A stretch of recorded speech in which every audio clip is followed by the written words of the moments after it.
You make a decision and then you immediately start questioning it. Did I choose the right thing? What if I'm wrong? What if there was actually a better option? What if I regret this later? So you go back, you reconsider, you weigh all the pros and cons again. You ask other people what they think. You look for more information, more data, more certainty. But the certainty never comes, and you're stuck, paralyzed by the possibility that you might be making the wrong choice. And this is what overthinking does. It convinces you that there's a perfect decision somewhere out there. And if you just think about it long enough, analyze it hard enough, you'll find it. But that's not how decisions work. And the longer you wait, the more you second guess, the more stuck you get. So let's talk about why you second guess every decision you make. And more importantly, how to stop. The first reason you second guess every decision is because you're trying to predict the future. You want to know before you commit that this decision will work out, that it's the right choice, that you won't regret it. But you know that you can't do that because the future hasn't happened yet. And no amount of thinking is going to give you certainty about something that doesn't exist. So you keep analyzing, you keep gathering information, you keep looking for proof that this is the right move. But proof doesn't exist, not for future outcomes. And while you're waiting for proof, you're not moving, you're stuck because you've made certainty a requirement for action. And certainty isn't available. Here's the truth. Every decision is a bet. You're betting on one path over another. And you won't know if it was the right bet until after you've made it. But you're treating it like there's a way to know beforehand, but there isn't.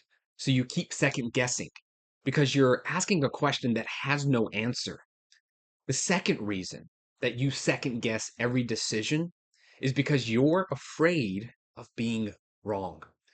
You don't want to make a mistake. You don't want to look back and think, I should have done it differently. You don't want to feel like you messed up. So you protect yourself by not committing, by leaving the door open, by keeping your options flexible. Because as long as you haven't fully committed, you can still change your mind, right? You can still be right. But here's what actually happens you never fully commit. So you never fully act. And because you're not fully acting, you're not getting the results that you want. And because you're not getting results, you start questioning the decision even more. It becomes a loop. You second guess because you're afraid of being wrong. But the second guessing keeps you from acting. And not acting makes the decision feel wrong. So you second guess even more. And the whole time you're not actually testing the decision. You're just sitting in uncertainty, wondering if you made the right choice, but never finding out. The third reason that you second guess is because you don't trust yourself. You don't trust that you can handle it if the decision doesn't work out.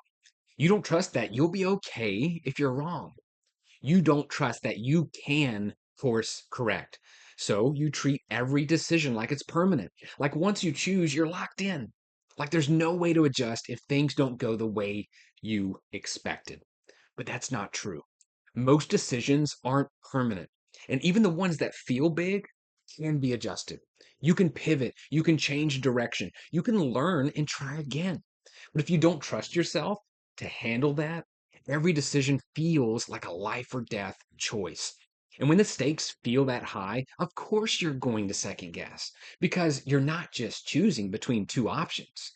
You're choosing between success and failure, between being right and being wrong, between proving you're capable and proving that you're not. And those stakes are way too high. So you freeze. The fourth reason that you second guess is because you're looking for external validation. You want someone else to tell you that it's the right decision. You want permission. You want confirmation. You want someone to say, yes, this is the right choice. You're doing the right thing. But no one's going to give you that. Not because they don't care, but because they don't know. They can't know because it's your life, your decision, and your path. And even if they did tell you it's the right choice, you wouldn't believe them because the doubt isn't about the decision, it's about you. It's about whether you trust yourself enough to commit. So you keep asking, you keep looking for reassurance, but the reassurance you're looking for has to come from you. And as long as you're looking outside yourself for it, you're going to keep second guessing. And the fifth reason you second guess is because you're confusing options with outcomes. You think the problem is that you have too many options, too many paths, too many possibilities.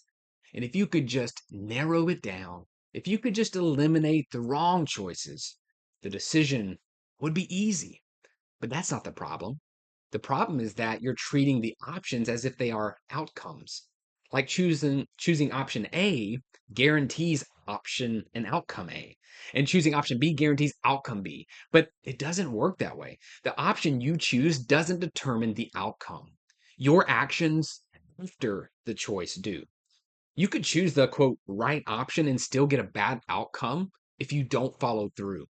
And if you could choose the quote wrong option and still make it work, if you just commit and adjust along the way, the decision isn't the destination, it's the starting point. And you're treating it like it's everything. Like the choice itself is what matters most. But it's not. What matters is what you do after you choose. So, how do you stop second guessing every decision? Right? So, the first thing you need to do is accept that certainty is not coming. You're waiting for proof that you're making the right choice, but proof doesn't exist.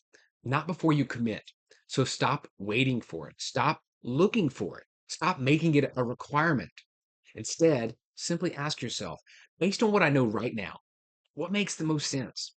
Not what's guaranteed to work, not what's completely risk free, just what makes the most sense. And then choose that and commit to it, not because you know it's right, but because you've decided it's good enough. Good enough is better than perfect, and perfect is never coming. The second thing you need to do is lower the stakes. Stop treating every decision like it's permanent. Stop acting like one wrong choice will ruin everything. Most decisions are reversible. Most paths can be adjusted. Most mistakes can be corrected. So make the decision. And if it doesn't work out, change it, pivot, try something else. The stakes aren't as high as you think. And once you realize that, the second guessing loses its power. The third thing you need to do is build trust in yourself. You don't trust that you can handle it if things go wrong. So you avoid making the decision. Because if you don't decide, you don't have to face the possibility of being wrong, but you can handle it. You've handled things before and gotten them wrong and recovered, and you'll handle it again. So remind yourself of that. Remind yourself that you're capable of adjusting, that you're capable of learning, that you're capable of trying again. The more you trust yourself to handle uncertainty, the less scary decisions become. And the fourth thing you need to do is stop looking for permission. No one else can tell you what's right for you. Not because they don't care, but because they don't know. Only you know. And you won't know until you choose. So stop asking other people what they think. Stop looking for validation. Stop waiting for someone else to tell you it's okay. Just decide and trust that you'll figure it out as you go. And the fifth thing you need to do is focus on action, not the decision itself. The decision isn't the hard part. The hard part is what comes after. So stop obsessing over whether you're choosing the right thing and start thinking about what you're going to do once you do choose, because that's what actually determines the outcome, not the initial choice. The follow through. Make the decision, then act on it fully, without hesitation, without second guessing. And if it doesn't work out, adjust, learn, try again. But stop treating the decision like it's the finish line. It's just the starting point. So here's what to think about. What's one decision that you've been second guessing? And what's the real reason you haven't committed yet? Is it because you don't have enough information? Or is it because you're waiting for certainty that's never actually coming? Is it because you're afraid of being wrong? Or is it because you don't trust yourself to handle it if things don't work out? Just be honest with yourself, because once you see the real reason, you can finally address it. And once you address it, the decision gets easier. If this resonates with you, head over to natehooks.com. Link is in the description below. There you'll find links to find a free community I've created called Beyond Overthinking. And if you want to work with me personally, one on one, I've got a few options there as well. Either way, thanks for watching. And remember, the decision isn't the hard part. The hard part is committing to it. So stop second guessing and start acting.